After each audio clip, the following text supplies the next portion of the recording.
Big pass வீட்டுக்குள்ளே wild card அனுப்புவாங்கன்னு பார்த்தா அதுக்கு பதிலாக படம் பண்ணவங்களெல்லாம் அனுப்பிட்டு இருக்காங்க.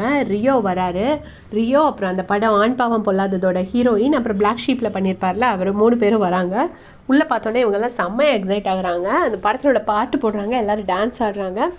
அப்புறம் ஒருத்தர் ஓடி அந்த பிளாக் ஷீப்பில் உள்ளவரை கட்டி பிடிக்கிறாரு. அது யாருன்னு தெரியல, சபரியா இல்லை விக்கல்ஸ் விக்ரமான்னு தெரில, 2 பேர்த்துல யாரோ ஒருத்தவங்க, ஆனால் அது யாருன்னு கண்டுபிடிக்க முடியல பார்க்கறதுக்கு. ஸோ அவங்க ஓடி கட்டி பிடிக்கிறாங்க. அப்புறம் அவரையோ சொல்கிறாரு, நானும் உங்களை மாதிரி தான் ஒரு காலத்தில் இந்த பிக் பாஸ் வீட்டுக்குள்ளே இருந்தேன் அப்படின்னு சொல்கிறாரு. எல்லோரும் ரொம்ப ஹாப்பியாக என்ஜாய் பண்ணுறாங்க. அப்புறம் அந்த படத்தோட பாட்டு போட்டு எல்லாருமே டான்ஸ் ஆடுற மாதிரி ஒரு ப்ரொமோ வந்திருக்கு. நீங்கள் வைல்டு கார்டு ப்ரொமோ போடுவீங்க, வைல்டு கார்டு உள்ளே வருவாங்க, நம்ம வெயிட் பண்ணிட்டு இருந்தால் அது வரல. அதுக்கப்புறம் கைஸ் ஒரு சின்ன அப்டேட், நாளைக்குள்ள டீம்லேயும் நாளைக்குள்ள டாஸ்க்லேயும் பிக் பாஸ் டீம் தான் வின் பண்ணியிருக்காங்க ஒரு சாப்பிட்ற டாஸ்க்கு. ஸோ அது யார் சாப்பிட்டாங்க, அது என்னங்கிறதெல்லாம் தெரியல.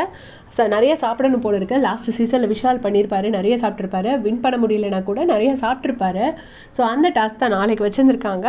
அந்த டாஸ்கில் பிக் பாஸ் டீம் வின் பண்ணிட்டாங்க. ஸோ ஆல்மோஸ்ட் தொடர்ந்து 3 நாள் பிக் பாஸ் டீம் வின் பண்ண கணக்கு தான். First day super deluxe win பண்ணியிருந்தாலும் அவங்க நிறையா திங்ஸ் எடுத்ததுனால பிக் பாஸ் டீம் வின் பண்ண கணக்கு தான் வருது. ஸோ இதே மாதிரி அப்படியே செஞ்சுக்கிறதுக்கு சேனல் சப்ஸ்கிரைப் பண்ணிக்கோங்க. தேங்க்ஸ் ஃபார் வாட்சிங்.